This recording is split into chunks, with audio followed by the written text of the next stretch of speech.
Hi friends. तो मैंने passing में तो एफेड्रा के बारे में काफ़ी बात करी है काफ़ी सारे वीडियोस में, बट हाँ ऑब्वियसली कंप्लीट मैंने कोई इस पे एक प्रेजेंटेशन नहीं बनाई।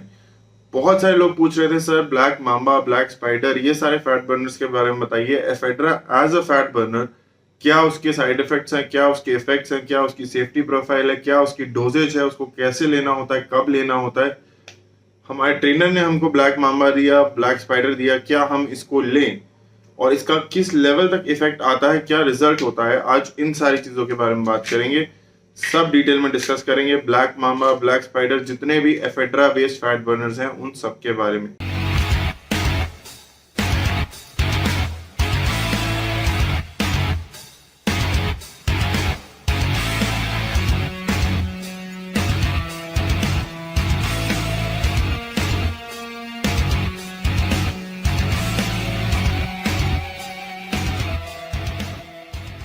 तो सबसे पहला क्वेश्चन आता है कि एफेड्रा होता क्या है। एफेड्रा एक कंटेंट है जो फैट बर्नर्स में होता है। It is a plant based content. Ephedra sinica उसका साइंटिफिक नेम है और ये चाइनीज हर्ब्स में बहुत टाइम से, thousand and thousand of years से यूज करा जा रहा था। और वो यूज इसलिए करा जा रहा था क्योंकि ये आपका मेटाबॉलिक रेट बढ़ा देता है। तो जो आपको थकान, माइल्जिया, ये सारे सिम्टम्स होते हैं सर्दी खांसी जुकाम में, तभी आप देखेंगे कुछ कफ सिरप्स होते थे 2007 के पहले जब एफेड्रा बैन नहीं था, जिनमें एफेड्रिन या सूडो एफेड्रिन करके एक कंपाउंड होता था। वो यही चीज थी। तो वो खांसी और जुकाम के इलाज के लिए दिया जाता था। बट काफी सारी स्टडीज हुई थी 1980 से 2000 के बीच में, जिनमें उन्होंने एफेड्रा की फैट बर्निंग पोटेंसी के बारे में स्टडी किया था कि ये मेटाबॉलिक रेट को, आपकी बॉडी का जो कैपेबिलिटी है खाने को, एनर्जी को, फैट को प्रोसेस करने की, उससे एनर्जी डिराइव करने की, उसको बढ़ा देता है। जिन लोग का मेटाबॉलिक रेट कम होता है वो अगर थोड़ा सा भी खाना खाते हैं तो वो देखेंगे वो मोटे हो जाते हैं। जिनका मेटाबॉलिज्म फास्ट होता है, मेटाबॉलिक रेट हाई रहता है, उनको आप देखेंगे कि वो जितना मर्जी खाते रहे वो पतले के पतले ही रहते हैं। उनको हम हार्ड गेनर्स भी बोलते हैं। वो इसी वजह से, क्योंकि उनका मेटाबॉलिज्म बहुत ज्यादा फास्ट है। इसको विड्रॉ करने के पीछे वजह यही थी कि बैन इसलिए हुआ क्योंकि कार्डियक साइड इफेक्ट्स इसके बहुत ज्यादा थे। कई लोग जो है इंडिविजुअली, जब स्टडीज को देखा गया, डीपली देखा गया, तब पता चला कि कुछ लोग हार्ट अटैक से सफर कर रहे थे जो क्रॉनिक एफेड्रा यूजर्स थे। और दूसरी प्रॉब्लम इसके साथ थी साइकाइट्रिक डिस्टर्बेंसेस, मेनिया, पागलपन हो जाता था लोगों को। तो वो भी कुछ केसेस में देखा गया। लेकिन क्या ये एक्चुअली वेट लॉस करता है? ये साइंटिफिकली प्रूवन है कि ये आपका मेटाबॉलिज्म बढ़ाता है और ये वेट लॉस में हेल्प करता है। 52 क्लिनिकल ट्रायल्स हुए थे जिनमें ये चीज असेस करी गई और पाया गया कि एडवर्स इफेक्ट का रिस्क हार्ट अटैक का या साइकाइट्रिक प्रॉब्लम्स का थोड़ा बहुत रहता है। 1 से 2 स्टडीज में ही ये साइड इफेक्ट्स रिपोर्ट करे गए, बट बाकी जितनी भी 52 स्टडीज में थे उनमें सब में ये जरूर रिपोर्ट करा गया कि एफेड्रा वेट लॉस करता है। नोजिया यानी कि खाना ऊपर आना, वॉमिटिंग यानी कि उल्टी जैसा लगना, हार्ट रेट यानी दिल की धड़कन बढ़ना, पैल्पिटेशन, दिल की धड़कन सुनाई देना अपने कानों में, ब्लड प्रेशर बढ़ना, ये सारे साइड इफेक्ट्स कॉमनली ऑब्जर्व करे जाते हैं कॉमन एफेड्रा यूजर्स के साथ। और सबसे बड़ा इसका मैकेनिज्म ऑफ एक्शन जो एक हमें बाकी फैट बर्नर जैसे कार्निटिन या सीएलए में नहीं मिलता, ये बैठे बैठे भी वेट कम करता है। जी हाँ, अगर इसको ले लिया जाता है तो ये आपका रेस्टिंग मेटाबॉलिज्म यानी बेसल मेटाबॉलिक रेट, जिसको हम बीएमआर बोलते हैं शॉर्ट में, जो आपकी body amount of calories burn करती है एक जगह बैठे बैठे, उसको भी ये बढ़ा देता है। तो अगर आप एक जगह बैठे हुए हैं तो ये फैट को, एक थर्मोजेनिक कंपाउंड है, फैट को हीट में कन्वर्ट करता है, एनर्जी में कन्वर्ट करता है और उसको धीरे धीरे जलाता रहता है, चाहे आप एक्सरसाइज कर रहे हैं या नहीं कर रहे। अगर कर रहे हैं तो इसका रिजल्ट 10 गुना मैग्नीफाई हो जाएगा, बहुत ज्यादा रिजल्ट मिलेगा। बट अगर नहीं भी कर रहे हैं तो भी एफेड्रा से देखा गया है कि फैट बर्न होता है, मेटाबॉलिज्म बढ़ता है, बीएमआर बढ़ता है। और ये उन लोगों पे ज्यादा अच्छा काम करता है जिनका मसल मास ज्यादा है, क्योंकि हम सबको पता है मसल जो है फैट से ज्यादा जो है कैलोरीज बर्न करती है। तो एट रेस्ट ऑल्सो मसल जो है ज्यादा कैलोरीज बर्न करेगी। तो मस्कुलर लोगों पे इसका इफेक्ट जल्दी दिखता है। बट सेफ्टी कंसर्न्स की वजह से जिसमें भी एफेड्रा एल्कलॉइड्स एक जनरल टर्म कर दी गई और उसको बैन कर दिया गया, जिसमें भी एफेड्रा एल्कलॉइड्स होंगे, एफेड्रा या उसका कोई भी डेरिवेटिव, सूडो एफेड्रिन, व्हाटएवर, ये सारी चीजें बैन कर दी गई क्योंकि कुछ केसेस में देखा गया कि पेशेंट्स को heart attack, palpitations, psychiatric problems हो रही थी।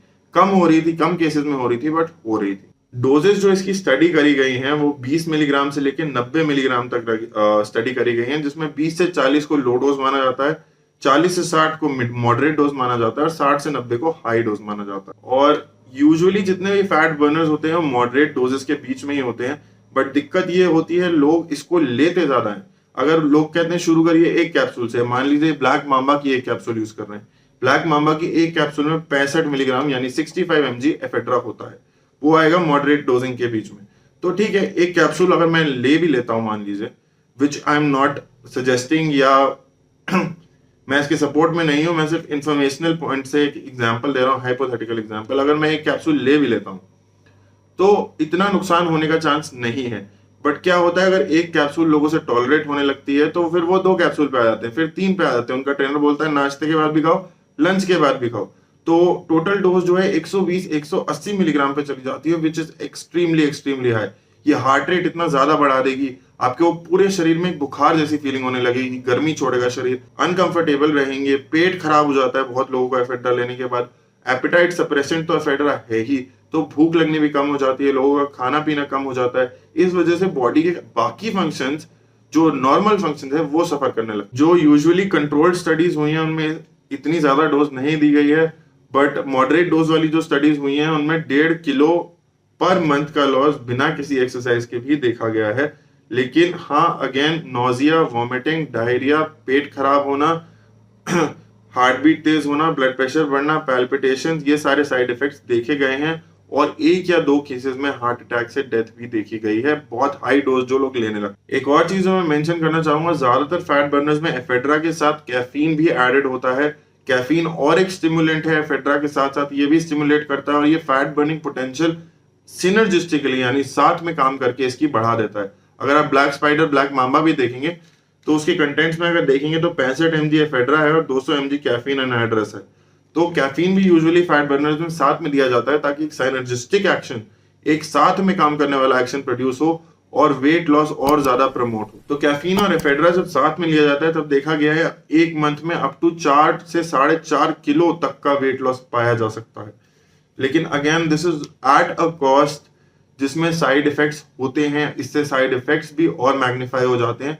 अगर रिजल्ट मैग्नीफाई हो रहा है तो उसके साथ साथ हार्ट रेट बढ़ने का खतरा, हार्ट अटैक आने का खतरा है, बीपी बढ़ने का खतरा, हार्ट डैमेज होने का खतरा, ये सारी चीजें साथ के साथ बढ़ती जाती हैं। तो अगर हम इसको समराइज करें एक शॉर्ट में, अगर मैं आपको एफेड्रिन का एक समरी दूं तो एफेड्रा एक फैट बर्नर है। यह आपका बेसल मेटाबॉलिक रेट बढ़ा देता है। एट रेस्ट ये फैट को बर्न करता है। एट एक्सरसाइज ये फैट बर्निंग कैपेबिलिटी आपकी बॉडी की बढ़ा देता है। लेकिन साथ ही साथ हार्ट रेट बढ़ना, ब्लड प्रेशर बढ़ना, पैल्पिटेशंस होना, गैस्ट्रिक अपसेट, नोजिया, वॉमिटिंग, ये सारे साइड इफेक्ट्स का खतरा रहता है। ये एक बैंड सब्सटेंस है, ये लीगली नहीं मिलता है। इसको लेने के कुछ खतरे हैं, कुछ फायदे हैं, और प्रोज और कॉन्स को चेक में रखते हुए मैं जानता हूं मेरी ऑडियंस इतनी समझदार है कि उनको पता है कि राइट डिसीजन क्या है इसको रिगार्डिंग। आई होप आपके एफेड्रा बेस्ड फैट बर्नर से रिलेटेड जितने सवाल थे मैंने सारे जवाब दे दिए हैं। अगर कोई और सवाल है तो कमेंट्स में पूछे, मैं जरूर रिप्लाई करूंगा। चैनल पे नए हैं तो सब्सक्राइब करें, वीडियो को लाइक करें और शेयर करें। Wish you a very happy new year and thank you so much for your support. आपने इस चैनल को इतना आगे बढ़ा दिया, 50,000 सब्सक्राइबर्स हम क्रॉस कर गए, हम 3 मिलियन व्यूज क्रॉस कर गए। आप लोग का प्यार और सपोर्ट ही है जो इतने डिफिकल्ट टाइम पे भी मेरे को मोटिवेट करता है कि मैं और कंटेंट क्रिएट करूं आप लोगों के लिए। So thank you so much for that. Till next time, thank you for watching. Let's make India fit together.